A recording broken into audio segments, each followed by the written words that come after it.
At dinner, my nephew pointed at my car and said, "Mom says you borrowed it from your boss." Everyone laughed. I just smiled and walked out without saying a word. That night, my sister texted, "Don't forget the house payment is due." I replied, "Everything will be settled." They had no idea what was coming next. You know that gut-wrenching moment when a sweet, innocent kid accidentally rips the mask off a deep, dark family secret? That's exactly what happened to me. In one devastating sentence, my 7-year-old nephew exposed a betrayal that had been festering for years, a web of lies my own sister had meticulously spun, all designed to diminish my success and make me look like some kind of fraud. And the worst part? Everyone at that family dinner already believed her.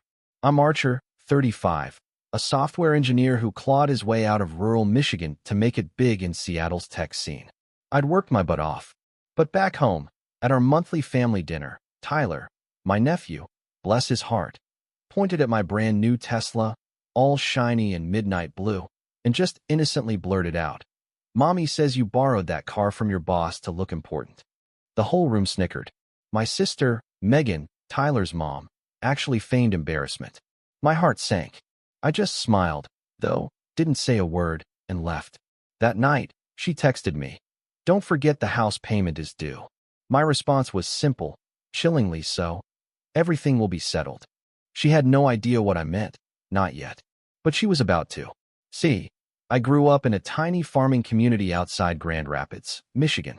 It was the kind of place where everyone knew your business, and your social standing was measured by the age of your pickup truck and the size of your land. Megan, my sister, was 5 years older, and when we were kids, we were inseparable. We shared a cramped bedroom until I was 8, when Dad carved out a tiny space for me in the attic. Those early years, I genuinely thought we had an unbreakable bond. Our parents, Thomas and Eleanor, they worked themselves to the bone just to keep us fed and clothed. Dad managed the local hardware store 6 days a week, and Mom was a school secretary who cleaned houses on weekends. They never complained, but the financial strain? It was always there. Worn furniture, meticulous meal planning, Christmas gifts that were always practical necessities, never toys. Those circumstances shaped Megan and me in totally different ways. I became obsessed with creating financial security, driven by education and career. Megan, though, she developed this fixation on appearances and social standing. She was pretty, popular in high school. She dated Brad Thompson, whose family owned the biggest car dealership in the county. Everyone expected Megan to do great things. She was smart, charismatic, desperate to escape our humble beginnings. But then, at 19, Megan got pregnant. College plans for Michigan State? Derailed. She and Brad married fast. His parents helped them get a starter home a couple miles from where we grew up. What was supposed to be temporary became permanent. Brad went to work for his family's dealership, and Megan became a receptionist at the local insurance office. Tyler, their son, arrived 7 months after the wedding. I was 15 when Megan's life took that turn. I was still laser-focused on perfect grades, on getting a scholarship that would take me far, far away from that small town. I promised Megan, though, that no matter the distance, I'd always be there for her and Tyler. Then, tragedy struck when I was 20. Our parents, Mom and Dad, were killed in a multi-vehicle accident on the interstate during a blizzard. It was devastating, but it hit Megan especially hard. She was 7 months pregnant with her second child at the time and fell into a deep depression. Brad, well, he was totally unequipped to handle her emotional needs while juggling finances and a 3-year-old Tyler. Our parents had left a modest life insurance policy, split between us.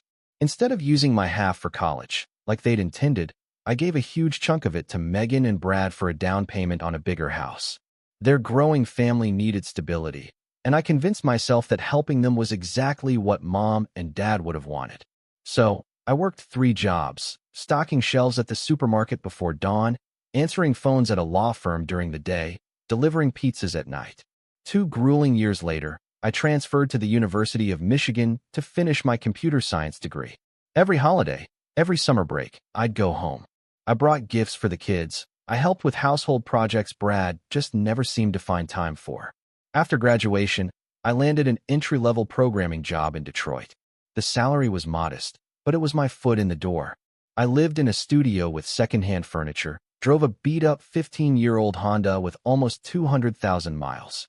But even on that tight budget, I never missed sending money for Tyler's birthday and Christmas presents, always making sure they were labeled from Mom and Dad. 3 years later, I got an offer for a growing software company in Seattle. The substantial salary increase, the relocation package, it was the first real financial breathing room I'd ever had. Megan's reaction? Mixed. Superficially supportive, but always undercut with little jabs like, "I hope it works out this time," or "Don't forget about us when you're living the high life." In Seattle, my career absolutely soared. I worked 60-hour weeks, earned promotions, eventually becoming a senior engineering manager, overseeing a team of 15. All that hard work paid off.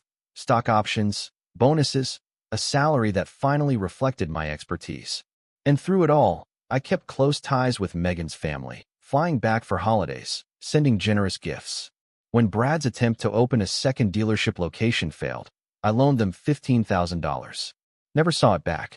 When their roof needed replacing, I covered the $8,000 bill. But most significantly, I contributed $900 monthly toward their mortgage for nearly 4 years. Money Megan increasingly referred to as what we're owed, not the gift it was. Family gatherings, despite my financial success, became incredibly uncomfortable.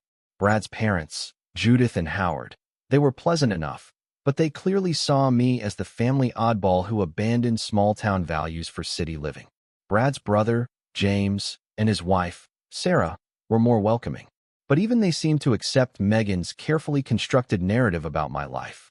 What I didn't understand until much later was how systematically Megan had been diminishing my accomplishments, all to maintain her status as the successful sibling, the one who stayed true to her roots.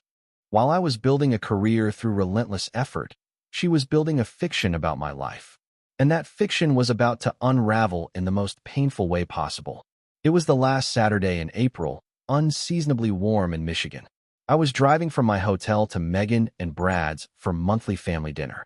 After a particularly successful quarter at work, I'd finally treated myself. A Tesla Model S, midnight blue, premium interior. It was the first truly luxurious purchase I'd ever made. A tangible symbol of overcoming childhood poverty, of years of sacrifice. Megan and Brad lived in one of those new, upper-middle-class subdivisions, the kind that was unattainable luxury to us as kids.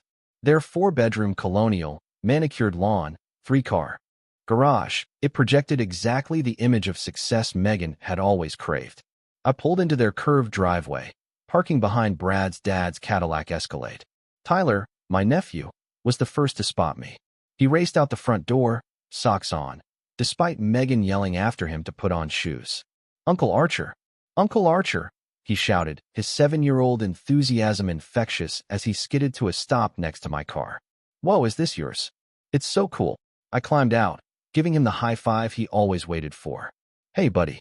"Yep, this is my new car. Just got it last month." Tyler circled it, mouth agape at the sleek design and that distinctive logo. "Can we go for a ride later?" he asked. "Please. We'll see what your mom says," I replied, already knowing Megan's likely answer.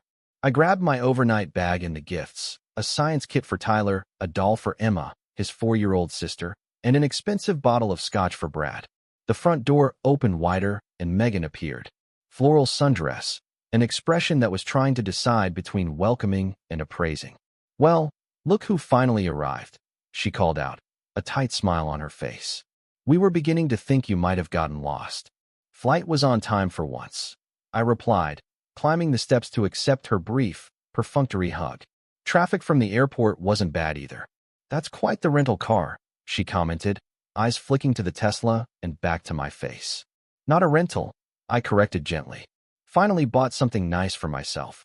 A flicker of something, surprise, annoyance, crossed her features before she masked it with a forced laugh. "Well, aren't you full of surprises? Come on in. Everyone's waiting." The house was a familiar symphony of family noise. The baseball game blaring, Emma's chatter as she played with dolls, ice clinking in glasses, Megan's pot roast aroma. Brad's parents, Howard, golf tan, whiskey in hand, and Judith, meticulously maintained, were already settled. "There he is, the Seattle big shot," Brad called from the kitchen doorway, beer in hand. He'd gained some weight, his athletic frame now soft. Hardly, I replied with a self-deprecating smile. I'd learned humility was my best defense. Just the same old me. James, Brad's brother, and his wife, Sarah, arrived moments later with their teenage daughter, Zoe. They were the ones I actually enjoyed. James, an English teacher, shared my love for sci-fi. Sarah, a pediatric nurse, had a warmth and authenticity that felt so different from Megan's calculated social performance. Archer, great to see you, man, James said, giving me a genuine hug. How long are you in town? Just the weekend, I told him. Big product launch on Tuesday. Listen to him. Megan interjected with a laugh that had no real humor. Always so important and busy. Some things never change. I ignored the jab. My skin was thick enough by now. We moved to the dining room. Megan had set the table with her best china and crystal, the expensive set I'd gifted them for their 10th anniversary. Emma sat beside me, chattering about kindergarten. Tyler was across from us, between his grandparents. The conversation drifted through the usual topics: local gossip, Brad's dealership, Howard's golf game, Judith's garden club, and carefully edited updates from my life in Seattle. I'd learned to share just enough to be polite, never enough to arm Megan. As we finished the main course, Megan started clearing plates for dessert. That's when Tyler, my innocent, curious nephew, pointed to the front window where my Tesla was visible. "Mommy, can you explain again why Uncle Archer has that fancy car?" he asked. "I forgot what you told me." The room went dead silent. All eyes swung to Megan. She froze for a split second, then forced a laugh. "Oh, Tyler, you're confused, sweetheart," she said lightly. "I just said Uncle Archer's car is very nice." But Tyler, with that unwavering persistence only a 7-year-old can have, shook his head. "No, you told Daddy that Uncle Archer borrowed it from his boss to look important when he visits. You said his company lets employees pretend they own nice things." The silence that followed was deafening. Brad coughed, clearly uncomfortable. Howard, Brad's dad, poorly disguised a snort of laughter as a throat clearing. Judith's eyebrows shot up. She exchanged a glance with Sarah, whose face flushed with secondhand embarrassment. "Kids say the darndest things," Brad finally offered, trying to break the tension. "More wine, anyone?" But the damage was done. Around that table, I didn't see shock or disbelief at this absurd claim. I saw knowing smiles. Exchanged glances. They had heard this narrative before. They believed it. In that single, agonizing moment, years of accumulated slights, of dismissals, crystallized into perfect clarity. My sister hadn't just been subtly undermining me. She had been systematically, deliberately lying to everyone about me. Not just implications, but outright, fabricated stories about my career, my character, my success. Megan came back from the kitchen, her face a carefully constructed mask of embarrassment. "Tyler, honey, that's not exactly what Mommy said. Uncle Archer works very hard at his job. Now, who wants chocolate cake?" The swift change of subject might have worked, if not for Emma's innocent follow-up. "But Mommy, you did say that. You said Uncle Archer pretends to be rich, but really needs our help." Another wave of poorly concealed snickers rippled around the table. Brad shot Emma a warning look. Megan's face burned crimson. I sat perfectly still, my expression neutral, but inside, I was processing. This betrayal. I had given them over $45,000 in the past 5 years alone. I'd sacrificed my own comfort, delayed my own life goals, all to support this sister, who was now portraying me as some kind of fraud. "I think I should head out," I said quietly, folding my napkin and placing it beside my plate. "Early flight tomorrow." "Don't be ridiculous," Megan protested, too quickly. "You haven't even had dessert." Tyler and Emma, apologize to your uncle for making up stories. The children looked confused, on the verge of tears, caught in their mother's web. I wouldn't allow them to be blamed. "No apology necessary," I said, smiling reassuringly at them. "Kids just repeat what they hear. Not their fault at all." I stood, thanked Megan for dinner, made my polite goodbyes, and walked out to my car with my dignity, at least, intact. As I backed out of the driveway, I could see them gathered at the dining room window, no doubt already dissecting what had just happened through Megan's distorted lens. 3 hours later, back in my hotel room, reviewing work emails, my phone buzzed. A text from Megan. "Don't forget, the house payment is due on the 1st. An extra $200 would help with Emma's dance competition fees." The audacity. It was breathtaking. After letting her family laugh at me, after teaching her children to disrespect me, she still expected my financial support. I stared at the message for a long time before typing my response. Everything will be settled. She couldn't possibly understand the full meaning behind those 4 words. But she would. Soon. As I lay awake that night, memories of Megan's betrayals played through my mind like a disturbing movie. That dinner wasn't an isolated incident. It was the culmination of years of systematic undermining. The first notable instance? When I landed my programming job in Detroit. At a family barbecue, I overheard Megan telling our elderly Aunt Patricia that I was just playing with computers all day. When Aunt Patricia seemed confused, Megan laughed and said, "Honestly, I don't think anyone knows what he actually does. It's not like a real career, like teaching or medicine." The dismissal stung, but I told myself she just didn't understand tech. 6 months later, when I invited the family to see my new apartment in Detroit's revitalized Midtown, Megan spent the whole visit pointing out safety concerns, asking if I had good deadbolts. "This neighborhood seems transitional," she told Brad, loud enough for me to hear. "I worry about Archer living in such a dangerous area." My apartment was actually in one of the city's safest areas, near the university and medical center. But her comments planted seeds of concern with the rest of the family, making them question my judgment. When I was promoted to lead developer after just 18 months, nearly doubling my salary, Megan's response was telling. "Well, they must be desperate for people willing to work those hours," she commented when I shared the news over a family dinner. "I hope they're not just using you until someone with more experience comes along." What should have been a moment of celebration became an exercise in defending my capabilities. The most egregious example? When I took 3 months off between jobs to develop a fitness tracking app I'd been conceptualizing. I'd saved enough to support myself and was genuinely excited about the entrepreneurial opportunity. Megan told everyone I was between jobs, her tone implying I'd been fired. When the app was completed and I accepted the Seattle position, she described it as me finally finding something after a period of unemployment. As my career in Seattle progressed, Megan's methods became more sophisticated. She started creating this alternate narrative about my life. My success was temporary, my accomplishments exaggerated, my financial stability precarious. She referred to my apartment as tiny. It was nearly 1,200 square feet in one of Seattle's best neighborhoods. She described my job as stressful and probably not long-term. I'd been with the same company for 6 years with regular promotions. Most insidiously, she began suggesting to family members that I was struggling financially despite appearances. When I sent Tyler an expensive gaming system for Christmas, she told her in-laws that I'd charged it to credit cards I couldn't afford. When I paid for everyone's dinner at an upscale restaurant during a previous visit, she later told James and Sarah that I'd been showing off beyond my means. What I didn't discover until later was that Megan had been systematically lying about our financial relationship as well. Through casual conversations with James after the disastrous dinner, I learned that Megan had told everyone she'd been helping me out during tough times. The $45,000 I contributed to their house payments over 4 years? In her version, that was money she had loaned me during rough patches, which I was now repaying.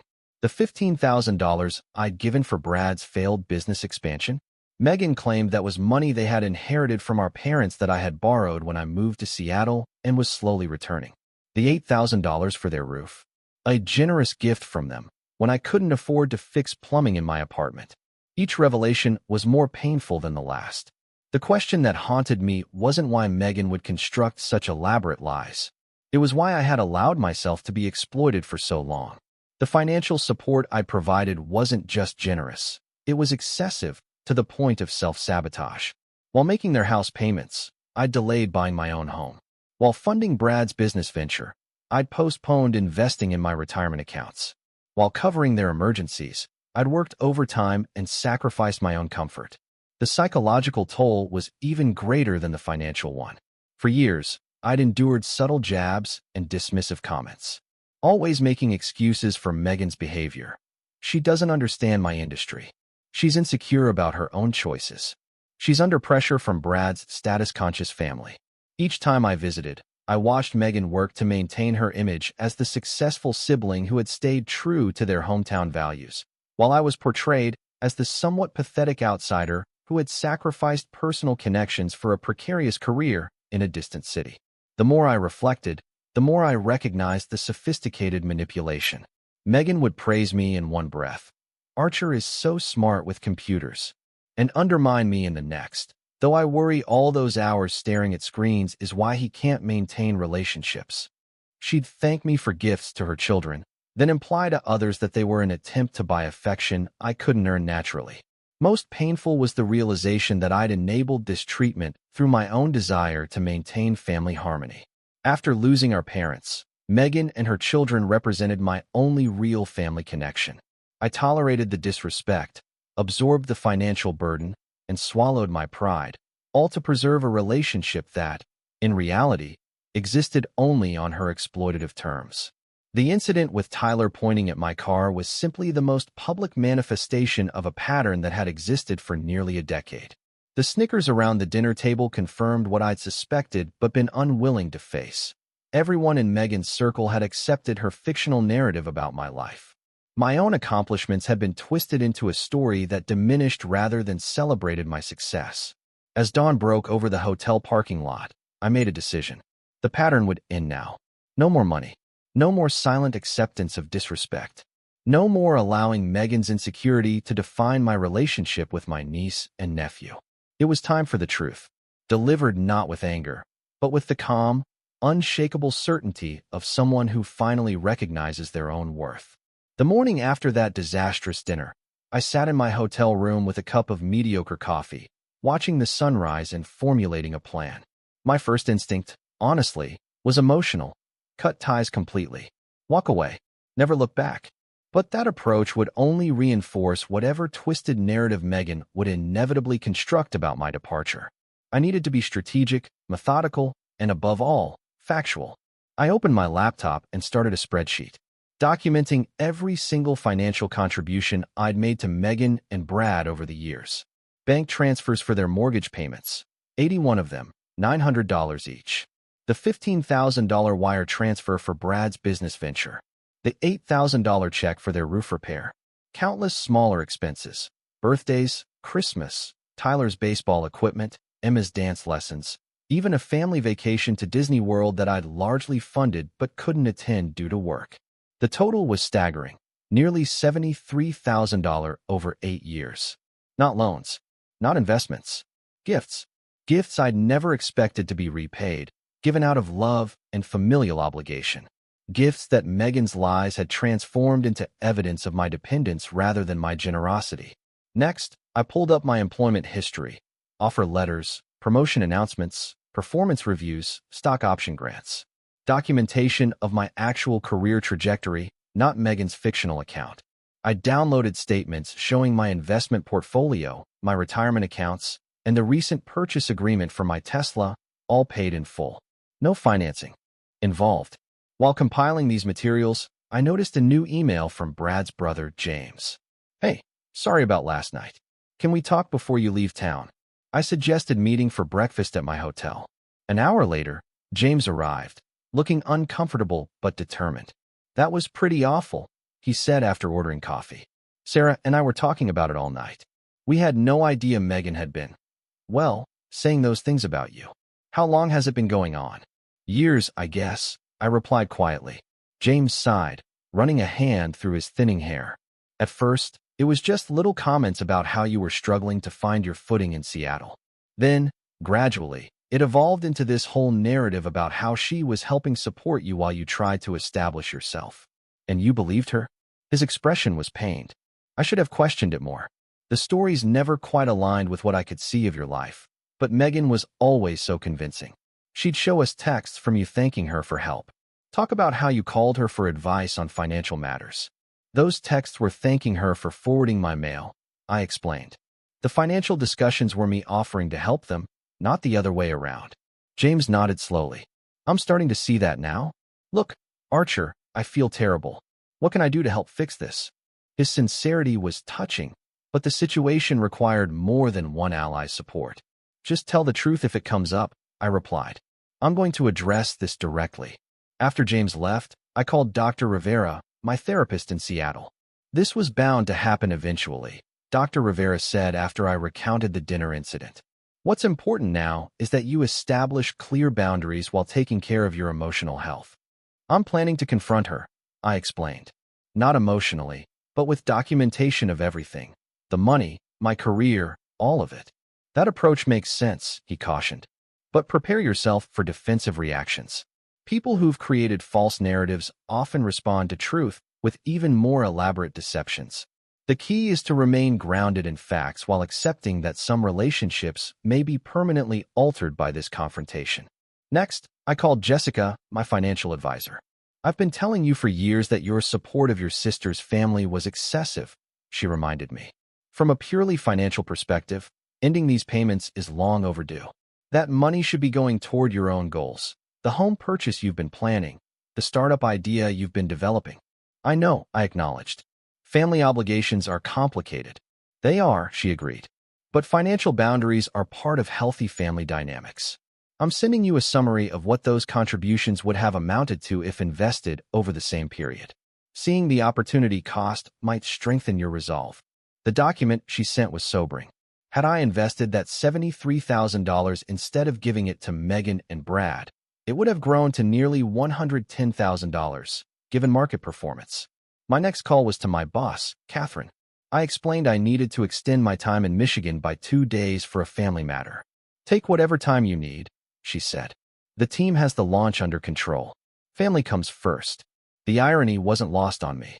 I'd been putting family first for years, just not in a way that served either Megan or myself in the long run.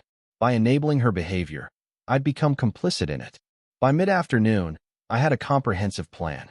Rather than an emotional confrontation or public exposure, I would request a family meeting with everyone who had been present at dinner. I would present the facts calmly and clearly, then establish new boundaries. I spent the rest of the day preparing for various scenarios. If Megan denied everything, I had documentation. If she became emotional, I would remain calm. If Brad became confrontational, I would redirect to facts rather than engaging with anger. My goal wasn't to punish or embarrass them, but to end the cycle of deception and exploitation. That evening, I texted Megan. We need to have a family meeting tomorrow. Everyone who was at dinner should be there. I'll come by at 2. Her response was immediate and defensive. What's this about? We have plans tomorrow. Change them, I replied. This is important. After a long pause. Fine, but I don't understand why you're being so dramatic. I didn't respond further. The time for explaining myself was over. Tomorrow would be about truth. Uncomfortable, long overdue truth. Sunday afternoon arrived with a clarity of purpose I hadn't felt in years. I'd slept soundly for the first time since arriving in Michigan, waking with the certainty that regardless of the outcome, confronting Megan's deception was necessary for my own self-respect and for any possibility of an authentic relationship moving forward. I dressed deliberately, dark jeans, a light blue button-down shirt, and the watch our father had left me. Nothing flashy that could reinforce Megan's narrative of me showing off, but nothing that undermined the success I'd legitimately earned. The weather had turned. A steady spring rain had replaced yesterday's sunshine. Fitting, I thought, for the conversation ahead. I arrived at Megan and Brad's house precisely at 2 o'clock, carrying a leather portfolio stuffed with all the documentation I'd compiled. Megan opened the door before I could ring the bell. Her expression was a mixture of annoyance and apprehension. She'd clearly put effort into her appearance. Hair freshly styled, makeup carefully applied, dressed in an expensive-looking sweater and jeans that projected casual affluence. I still don't understand why this couldn't wait until your next visit, she said by way of greeting, stepping aside to let me enter. You've completely disrupted our Sunday. Some things shouldn't wait, I replied evenly. Is everyone here? She nodded reluctantly. In the living room. The kids are at Brad's parents' house. The arrangement of people in the living room spoke volumes. Brad sat in his usual armchair, slightly apart from his parents on the sofa. James and Sarah were at the far end of the room, their body language suggesting discomfort. All conversation stopped when I entered. Thank you all for making time for this, I began, remaining standing as Megan took a seat beside Brad. I know it's unexpected, but after what happened at dinner last night, there are some things that need to be clarified. If this is about what Tyler said, Megan interjected quickly. We've already explained to him that he misunderstood. Children exaggerate. You know how it is. This isn't just about Tyler, I replied calmly. It's about a pattern that's been going on for years, one that I've allowed to continue for too long. I opened my portfolio and removed the first document, a summary of all financial contributions I'd made to Megan and Brad's household. For the past 8 years, I've provided significant financial support to Megan and Brad, I explained, handing copies of the summary to everyone. Nearly $73,000 in total, including 81 monthly mortgage payments of $900 each. Brad's father, Howard, looked up sharply from the paper, his expression shifting from dismissive to intensely attentive. "What's this about, Megan?" he asked, turning to my sister. "It's not what it looks like," Megan replied, her voice rising slightly. "Archer's always been generous with gifts, but he's making it sound like we've been taking advantage." "I'm not making accusations," I interrupted gently. "I'm simply stating facts. The money was freely given. That's not the issue. The issue is that I've recently learned that my financial support has been mischaracterized to all of you. I've been told that some of you believe I've been financially dependent on Megan and Brad, when the opposite is true. That's ridiculous." Brad sputtered, his face flushing. "We never said." "I have texts and emails," I continued, removing another document from my portfolio. Messages from Megan to various family members describing loans she supposedly made to me. References to her helping me through tough times. Statements about my career being unstable. I handed these to James, who looked through them with growing discomfort before passing them to Sarah. "These are from our group chat," Sarah said quietly, looking at Megan. "You told us you were helping Archer with rent when his hours were cut last year." She turned to me. "Were your hours cut?" "No," I replied. "I received a promotion and a 20% raise last February. I've never had my hours reduced. I've never been in financial distress. I've never borrowed money from Megan or Brad." The room fell silent as this information sank in. Judith, who had been watching carefully, reached for the papers in her husband's hand. "What about the business loan?" she asked, referencing the $15,000 I'd given Brad. "You told us Archer had borrowed money from your inheritance and was paying it back." Before Megan could respond, I removed another document. A copy of the wire transfer with the memo line clearly reading, "Gus Expansion." "There was no loan," I explained. "When Brad wanted to open the second dealership location, I gave them $15,000 as a gift. The same applies to the $8,000 for their roof replacement 2 years ago, and countless other expenses I've covered." Brad stood suddenly, his expression darkening. "We never asked for handouts," he snapped. "If you've been keeping score all these years, maybe you shouldn't have offered in the first place." "I'm not keeping score," I replied, maintaining my calm demeanor. "I gave freely because I love this family. I'm only showing you these documents now because I need everyone to understand the reality of our financial relationship." I turned to address everyone. "I've worked incredibly hard for my success. I put myself through college, working 3 jobs simultaneously. I've earned every promotion through dedication and skill. The Tesla in the driveway is mine, purchased outright with cash from my recent performance bonus. I'm not showing off or pretending to be something I'm not." Megan had been growing increasingly agitated. Now she stood, tears welling in her eyes. "So this is what it's about? You want to humiliate me in front of everyone because your feelings were hurt because a 7-year-old said something silly at dinner?" "No," I said softly. "This is about truth. For years, you've created a fictional narrative about my life. One where I'm struggling, pretending, or somehow less successful than I actually am. You've told your children, your in-laws, and even our mutual friends that I borrow cars to impress people, that I live beyond my means, that I need your financial support. None of that is true, and it needs to stop." "Why would she do that?" Howard asked, looking genuinely confused. James cleared his throat. "I think I understand," he said carefully. "If Archer was struggling, it would be easier to explain why Megan and Brad needed his financial help, while simultaneously dismissing his life choices. It can't be both ways. Either he's successful enough to provide substantial support, or he's failing and needs their help. The narrative has to be consistent."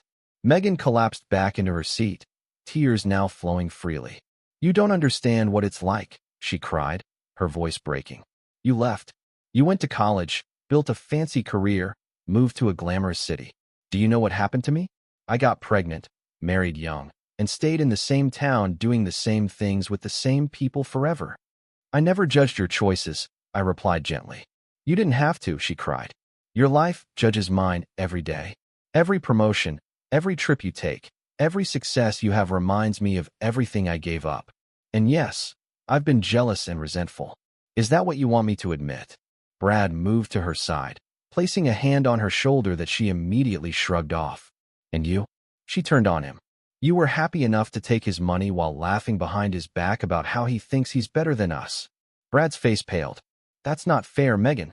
You're the one who told everyone he was struggling. You're the one who said his job wasn't secure. I just went along with what you told me. The room descended into an uncomfortable silence.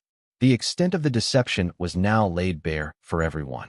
Judith looked between her son and daughter-in-law with growing disappointment. Howard stared at his hands. James and Sarah exchanged glances. I didn't come here to create division or place blame, I said finally. I came to establish truth and set boundaries moving forward. I won't be contributing to your mortgage or other expenses anymore.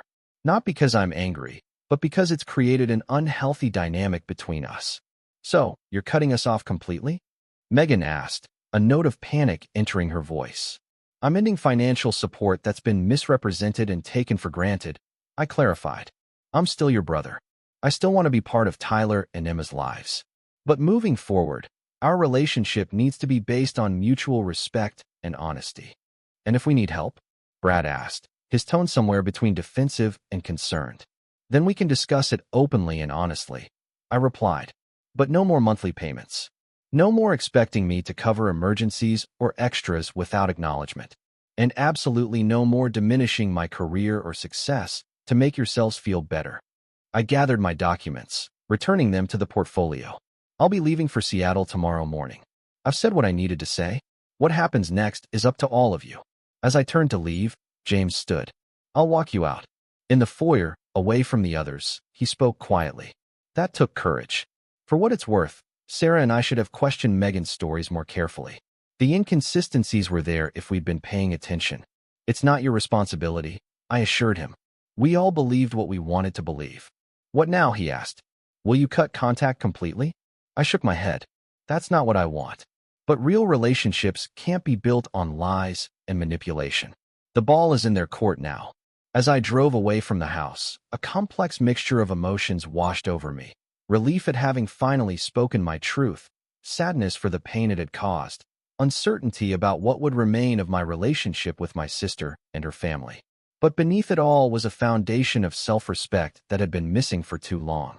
The immediate aftermath unfolded in ways both expected and surprising. I returned to my hotel room emotionally drained, but with the clarity that comes from finally addressing long-suppressed truths. I ordered room service, answered some work emails, and tried to process the events. Around 8 that evening, my phone buzzed. A text from Megan. You've always been so judgmental.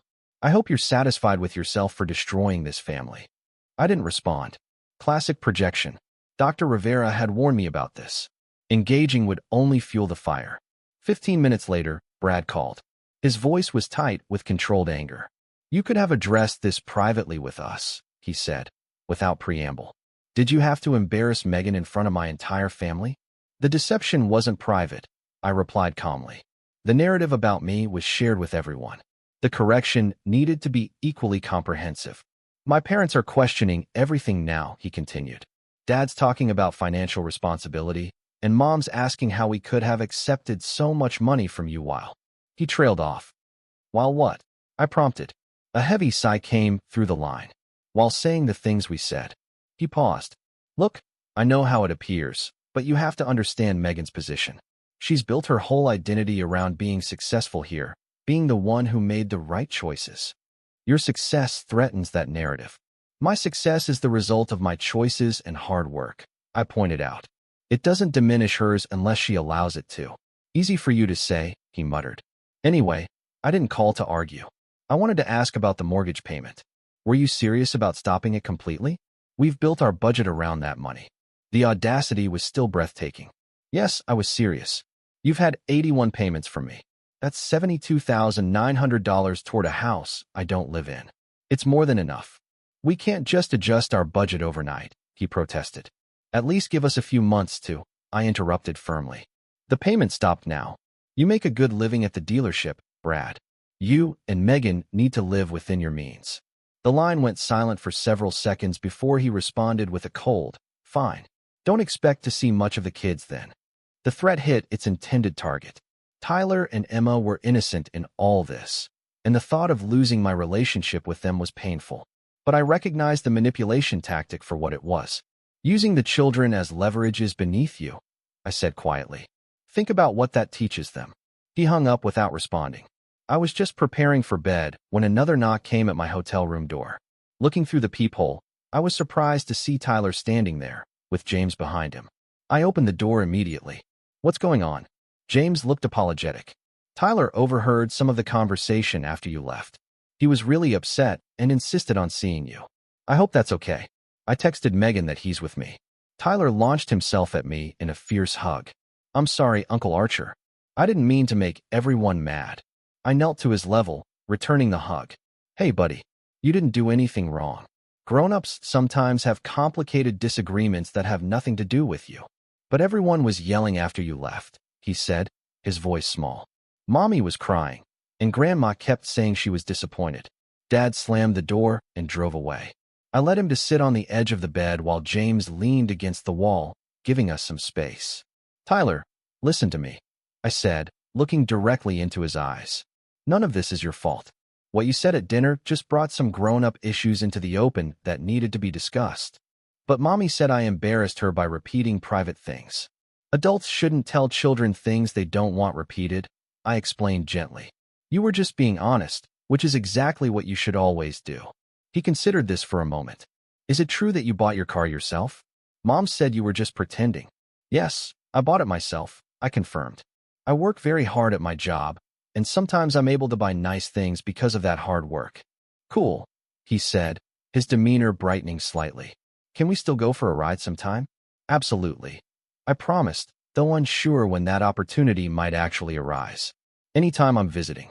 After Tyler used the bathroom, James suggested they should head back. Sarah's waiting in the car. We'll drop him at home. Thank you for bringing him, I said sincerely. It means a lot. He was really worried about you, James replied. And for what it's worth, Sarah and I talked with Howard and Judith after you left. They're processing a lot. This has been quite a revelation for them about Megan and Brad. After they left, I received a message from Sarah. James told me about Tyler's visit. Hope that was okay. Just wanted you to know we're here for you. This family stuff is messy, but you did the right thing. Let's stay in touch. Her support was unexpected, but deeply appreciated. Perhaps something positive could emerge from this painful situation. Authentic relationships with family members who valued truth and respect. Around midnight, my phone rang again. Megan's name appeared on the screen. Against my better judgment, I answered. How dare you fill Tyler's head with your version of events? She began, her words slightly slurred, suggesting she'd been drinking. He came home talking about how adults shouldn't tell kids to keep secrets and how you really did buy your fancy car. That's hardly a controversial statement, Megan, I replied wearily. I did buy my own car, and adults shouldn't put children in the middle of their issues. You've turned everyone against me, she continued, her tone shifting from angry to tearful. My in-laws think I'm some kind of manipulative liar. Brad's barely speaking to me. Even James and Sarah are being weird. I simply told the truth, I said. If that's turned people against you, perhaps you should consider why. You've always been so perfect, she spat, anger returning. Perfect grades, perfect career, perfect life.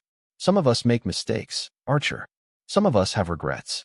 We can't all be as flawless as you. I've never claimed to be perfect, I said quietly. I've just worked hard and made different choices. And now you're punishing me for mine by cutting us off financially, she accused. I'm ending an unhealthy pattern, I corrected. That's not punishment, it's a boundary. The conversation continued in this circular pattern for several minutes, Megan alternating between angry accusations, tearful pleas, and attempts at manipulation. I maintained my calm, repeating my position without engaging with her emotional tactics. Finally, exhausted, I ended the call with a simple, I love you, Megan, but this conversation isn't productive. We can talk again when you're ready to discuss things honestly. The next morning, as I prepared to check out, I received a text from Brad's father, Howard. I owe you an apology. Had no idea about the financial situation. Inappropriate comments were made based on false information. Would like to speak when you have time. I called him from the airport. Our conversation was brief but significant. He expressed genuine regret for accepting Megan's portrayal of me without question and acknowledged my generosity. Brad and Megan need to stand on their own feet, he concluded. Judith and I enabled them, too, in different ways. Perhaps this is the wake-up call they needed. On the flight back to Seattle, I reflected on how quickly the family system had recalibrated once the truth was exposed. Those who valued honesty, James, Sarah, and eventually Howard and Judith, had adjusted their perceptions and reached out. Those who had benefited from the deception, Megan and Brad, were struggling to maintain their narrative in the face of overwhelming evidence. As the plane touched down, I felt a strange mixture of sadness and liberation. The family I'd thought I had might never be the same, but perhaps something more authentic could eventually take its place. 6 months have passed since that fateful family dinner and the confrontation that followed. The journey from that painful weekend to today hasn't been linear, but it has been transformative in ways I never anticipated. The first few weeks back in Seattle were difficult. Megan alternated between angry texts, tearful phone calls, and periods of complete silence. Brad communicated only through terse messages about practical matters. Tyler and Emma sent me drawings and dictated messages through James and Sarah, who had become unexpected allies and bridges to the children during the estrangement from their parents. About a month after our confrontation, Megan called late one evening, her voice subdued and lacking the defensive edge that had characterized our previous conversations. "I've been seeing a therapist," she announced without preamble. She suggested I might have some issues with comparison and insecurity. It wasn't exactly an apology, but it was the first acknowledgement that her behavior might have deeper roots than simple misunderstanding.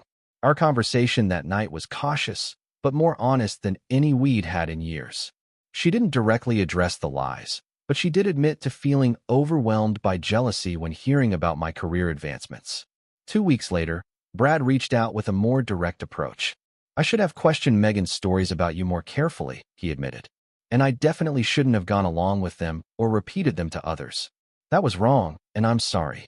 Their mortgage payment came due, and for the first time in nearly 7 years, they covered it entirely themselves. It wasn't easy. Brad took extra shifts at the dealership, and Megan found part-time work as an administrative assistant at the local community college. The adjustment to living within their actual means was challenging, but necessary for their growth and our relationship's healing. By the 3-month mark, we had established a new normal. I video chatted with Tyler and Emma weekly. Megan joined these calls occasionally, her initial awkwardness gradually giving way to more natural interaction. We carefully avoided any discussion of finances or my career, focusing instead on the children's activities and shared family memories. Howard and Judith underwent their own reckoning. Recognizing how their emphasis on appearances and status had contributed to Megan's insecurities, they began making conscious efforts to celebrate achievements based on character and effort rather than material outcomes. Howard even called me specifically to proudly report that he'd congratulated Tyler on improving his reading skills rather than on winning a baseball game, a small but significant shift in his value system. My relationships with James and Sarah deepened considerably. What had been casual, holiday-only connections evolved into genuine friendship. They visited Seattle for a long weekend in August, and I showed them around the city I'd grown to love. Without Megan's distorted lens coloring their perception, they saw my life as it truly was, not extravagant or showy, but comfortable, fulfilling, and earned through consistent effort. The most profound changes, however, happened within me. Through continued work with Dr. Rivera, I examined the patterns that had allowed me to become entangled in such an unhealthy dynamic for so long. I recognized how my parents' death had intensified my desire to maintain family connections at any cost, how my childhood experiences with financial insecurity had made generosity a central value, and how my natural conflict avoidance had enabled Megan's manipulations to go unchallenged. I learned to establish healthy boundaries, not just with Megan, but in all my relationships. I practiced saying no without guilt and expressing my needs directly rather than hoping others would intuit them. I began to see how my professional success had become a form of validation, driving me to work excessive hours and sacrifice personal relationships for career advancement. With this new awareness, I made significant changes in my own life. I reduced my working hours from 60 to a more reasonable 45 per week. I joined a local hiking group and made genuine friendships outside of work. I even started dating again after years of putting romance on the back burner. Nothing serious yet, but I'm open to possibilities in a way I wasn't before. Financially, I redirected the resources that had previously gone to supporting Megan's family. I purchased a modest but comfortable condo in a neighborhood I love. I increased my retirement contributions and established a separate investment account for future goals. I even set aside money for a proper vacation, my first in nearly a decade, planning a 2-week trip to Japan next spring. Last month, I returned to Michigan for Tyler's 8th birthday. The atmosphere was markedly different from previous visits. Megan greeted me with a genuine hug rather than the perfunctory one I'd grown accustomed to. Brad shook my hand and met my eyes directly, the defensive posture notably absent. They proudly showed me their newly refinanced mortgage at a lower interest rate, with payments they could manage independently. The most touching moment came when Tyler proudly showed me his science project, a model of the solar system he'd built entirely himself. "Uncle Archer," he said, "Mom said you might be able to help me understand how gravity works. She told me you're really smart about science stuff." It was a small thing, perhaps, but significant. Megan acknowledging my knowledge as valuable rather than threatening. A step towards seeing my abilities as resources to be shared rather than successes to be diminished. That evening, as we sat on the porch after the children had gone to bed, Megan spoke the words I'd waited years to hear. "I'm sorry, Archer. Truly sorry. I was so caught up in feeling like I'd failed at my own life that I couldn't celebrate yours. Instead of appreciating your generosity, I resented that you were in a position to be generous. That was wrong, and I'm working to be better. The apology wasn't perfect, and our relationship remains a work in progress. The trust that was broken will take years to fully rebuild." But in that moment, I recognized that the painful confrontation 6 months earlier had been necessary not just for my own self-respect, but for Megan's growth as well. The most profound lesson I've learned through this experience is that true generosity must include honesty. By avoiding difficult conversations to preserve harmony, I wasn't actually being kind. I was enabling destructive patterns that harmed everyone involved. Real love means caring enough to speak truth, establish boundaries, and hold others accountable. I've also learned that our worth isn't determined by how much we sacrifice for others, but by how authentically we live our values. My desire to help my sister was genuine, but my approach was flawed. True support empowers others rather than creating dependency. Today, I maintain my boundaries, while keeping my heart open. I contribute to my niece and nephew's college funds rather than their parents' mortgage. I share my professional knowledge freely, but no longer apologize for my success. I offer emotional support without financial bailouts. It's a healthier balance for everyone. If you're struggling with family members who diminish your achievements or take advantage of your generosity, remember that establishing boundaries isn't selfish. It's necessary for authentic relationships. Sometimes the greatest gift you can give someone is the opportunity to stand on their own feet and face reality honestly. Have you ever had to confront uncomfortable truths in your family? How did you handle it? Share your experience in the comments below. If this story resonated with you, please hit that like button and subscribe to hear more stories about navigating complex family dynamics with integrity and compassion. Thank you for listening. And remember, the relationships that survive truth are the only ones worth keeping.